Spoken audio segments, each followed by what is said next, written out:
क्या लालू जी राजनीतिक खौफ के पर्याय बन गए हैं कि लालू जी को लोग देखता है सिहर जाता है? ज्यादा नहीं, 43 बीघा तो जमीन है पटना शहर में। चपरासी क्वार्टर में रहने वाला व्यक्ति को 43 बीघा जमीन है। अगर राजनीतिक रूप से नजरबंद नहीं किया गया तो हाजीपुर क्यों नहीं जाएंगे? नमस्कार, मेरा नाम आलोक है। आप लाइव टीज देख रहे हैं। इस चुनावी समर में जब 4 चरणों के मतदान हो चुके हैं, 5वें फेज की वोटिंग होनी है। आज प्रचार प्रसार का अंतिम दिन है और आप समझ सकते हैं लड़ाई कांटे की है। कई सीटों पर प्रचार प्रसार धुआंधार तरीके से हो रहा है, कईयों पर भी वोटिंग बाकी है। 6ठे और 7वें चरण की वोटिंग होनी बाकी है। हमारे साथ नीरज कुमार हैं, मुख्य प्रवक्ता हैं, जेडीयू के एमएलसी भी हैं। किस तरह से देखते हैं लालू प्रसाद यादव हों या तेजस्वी यादव हों, धुआंधार प्रचार कर रहे हैं, एकदम रैली हेलीकॉप्टर से एकदम। माननीय तेजस्वी यादव और माननीय मुकेश सहनी जी तो चुनावी प्रचार में हैं। अब वीआईपी पार्टी ने हेलीकॉप्टर लिया या आरजेडी ने लिया, यह तो एक गंभीर विषय है।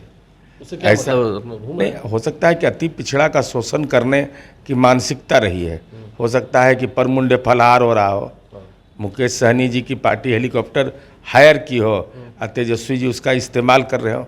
लेकिन इससे महत्वपूर्ण सवाल यह है क्या कांग्रेस पार्टी राजनीतिक रूप से अछूत हो गई? क्या सीपीआई सीपीएम माले राजनीतिक रूप से अछूत हैं? उनके नेताओं को हेलीकॉप्टर पर उनके क्षेत्र में भी चुनाव प्रचार में जाने की इजाज़त नहीं मिल रही है। ये कैसा इंडी गठबंधन है? और उससे भी गंभीर सवाल यह है कि आखिर लालू जी का गुनाह क्या है भाई? राजनीतिक गुनाह क्या है? लालू जी पार्टी के राष्ट्रीय अध्यक्ष हैं, स्वास्थ्य उनका सही नहीं है आप कह रहे हैं, तो अपनी बेटी के लिए चुनाव प्रचार करने जाएंगे। सारण की बात कर रहे हैं, सारण की बात कर रहे हैं, कैंप करेंगे और बगल में शिवचंद्र राम। अब छपरा की दूरी ज़्यादा है या हाजीपुर की दूरी है? तो आप दलित होने के चलते चुनाव प्रचार में नहीं जाइएगा? अवध बिहारी चौधरी जी बुजुर्ग हैं, छपरा सीवान की दूरी कितनी दूर है, तो आप क्यों नहीं जाइएगा? आखिर कारण क्या है? यही परिवारवाद है।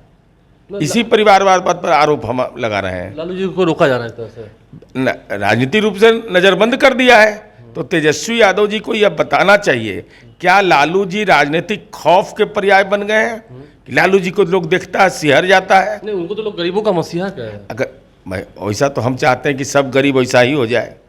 ज़्यादा नहीं, 43 बीघा तो जमीन है पटना शहर में। 43 बीघा है पटना में। कोई यादव समुदाय का व्यक्ति इसके पास 43 बीघा जमीन हो, चपरासी क्वार्टर में रहने वाला व्यक्ति को 43 बीघा जमीन है। 43 बीघा कोई सामान्य नहीं सी बात नहीं है। मुजफ्फरपुर में 20-22 बीघा है, औरंगाबाद में है, गोपालगंज में तो पैतृक जगह पर कम है, 90 बीघा के लगभग में है। और दिल्ली उल्ली तो छोड़ दीजिए, फ्रेंड्स कॉलोनी और कहाँ कहाँ है। तो वो तो कह रहे थे आपकी पार्टी जेडीयू को लेकर थे कि 2024 जो है चुनाव चल रहा है, ये जेडीयू का अंतिम चुनाव है, जेडीयू पार्टी ही अब खत्म होने वाली है। जनता दल यूनाइटेड हमारी पार्टी का नाम है, तो हम तो यूनाइट हैं।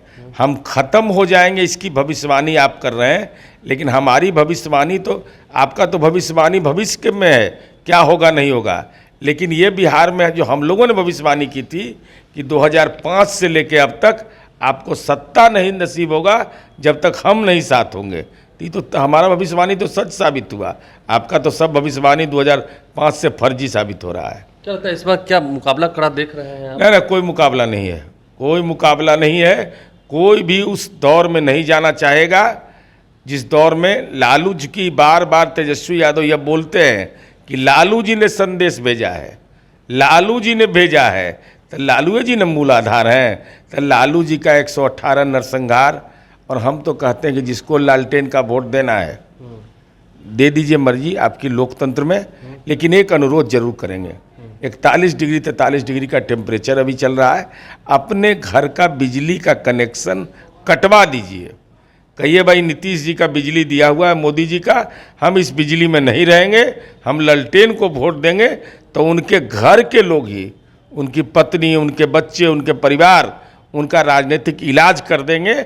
हमारा वोट उस घर में भी बसा हुआ है जहाँ का एक भी पुरुष अगर लालटेन के वोट देने की बात कह रहा है तो नई पीढ़ी के नौजवान और महिलाएं कह रही है नीतीश जी ने बिजली दिया है, इस गर्मी में बचाया है, नीतीश कुमार को ही वोट देंगे। अभी आपने बड़ा इल्जाम लगाया कि लालू यादव को नज़रबंद किया जा रहा है राजनीतिक रूप से, ये कैसे कह सकते हैं? ये तो स्पष्ट है ना। अगर राजनीतिक रूप से नज़रबंद नहीं किया गया तो हाजीपुर क्यों नहीं जाएंगे, सीवान क्यों नहीं जाएंगे? अपनी बेटी के लिए चुनाव प्रचार के लिए जाएंगे और दूसरे के लिए नहीं जाएंगे, तो दूसरा लोग क्या है? राजनीतिक रूप से अछूत है, अति पिछड़ा दलित समुदाय का। अवध बिहारी चौधरी जी बताइए, बुजुर्ग आदमी है, विधानसभा के अध्यक्ष रहे हैं, उनको भी राजनीतिक रूप से अपमानित आप कर रहे हैं। ये तो साफ हो गया, राजनीतिक रूप से नज़रबंद अगर आपने किया है तो कारण बताइए कि रोहिणी आचार्य के लिए प्रचार करेंगे और अति पिछड़ा दलित के लिए प्रचार क्यों नहीं लालू जी करेंगे? ये तेजस्वी यादव जी को बताना चाहिए। रोहिणी आचार्य के लिए प्रचार कर रहे हैं, इससे लगता है थोड़ा एनडीए वाले डर गए हैं क्या? नहीं नहीं, डरने की बात नहीं है, उदाहरण मैं बता रहा हूँ। अरे देखिए नहीं, ये तो पाटलिपुत्रा भी जाएंगे। लालू जी के बारे में जान जाइए एक बात, 1995 में माननीय नीतीश कुमार जी और लालू जी के बीच यह हुआ कि अपने अपने निर्वाचन क्षेत्र में हम लोग विधानसभा चुनाव में नहीं जाएंगे। नीतीश जी नहीं गए और चुनाव जीत के चले आए हरनौत से, और लालू जी या 2 या 3 बार अपने क्षेत्र चले गए, संकल्प को तोड़ दिया। तो लालू जी डरते बहुत हैं। मतलब सिर्फ परिवार के लोग यहाँ जाएंगे नहीं? बस केवल परिवार, दूसरा किसी को नसीब नहीं होने वाला है। लगता है कि दोनों बेटियां उनकी अखाड़े में हैं, एक तरफ रामकृपाल यादव है, एक तरफ राजीव प्रताप रूडी हैं। अरे ये तो रामे जी का कृपा है तो यहाँ कौन झंझट है? यहाँ तो रामे जी का कृपा है तो राम कृपाल जी को कहाँ कोई दिक्कत है? और वहाँ पायलटे लड़ रहा है, तो पायलट जब चुनाव लड़ेगा तो स्वाभाविक ना, पैसेंजर कहाँ से जीतेगा? वो तो बोले कि मैं बेटी हूँ, आई हूँ आशीर्वाद देने। अरे बेटी आया है तो कहाँ से आया है? सिंगापुर से आया है ना। अरे बिहार की बेटी अगर चुनाव लड़ेगी तो अपनी पूंजी पर लड़ेगी ना। तो आपको पूछ रहा है ना, राष्ट्रीय जनता दल के समर्थक भी पूछ रहा है कि इस पार्टी को बनाने में आपका क्या योगदान है? लाठी कहाँ खाए, कहाँ जेल गए, ये ट्वीट करके आप राजनीति में लॉन्च कर गए। तो लॉन्चिंग के लिए अगर राजनीति में हुआ है तो वहाँ पायलट लड़ रहे हैं, तो पायलटे ने हवाई जहाज उड़ाएगा भाई, और उसमें पैसेंजर के रूप में आप बैठे हुए हैं, तो पैसेंजर किसे जीत जाएगा भाई? जब जीतेगा तो पायलट जीतेगा। देखिए नीरज कुमार हमारे साथ थे और क्या कुछ उन्होंने कहा है, क्या कुछ इल्ज़ाम लगाए हैं। 5वें फेज की वोटिंग होनी है, 2 चरणों के मतदान और बाकी हैं। लगता है 4 जून को वो कह रहे हैं कि आप लोग चकरा जाएंगे, चौंकाने वाला रिजल्ट आएगा।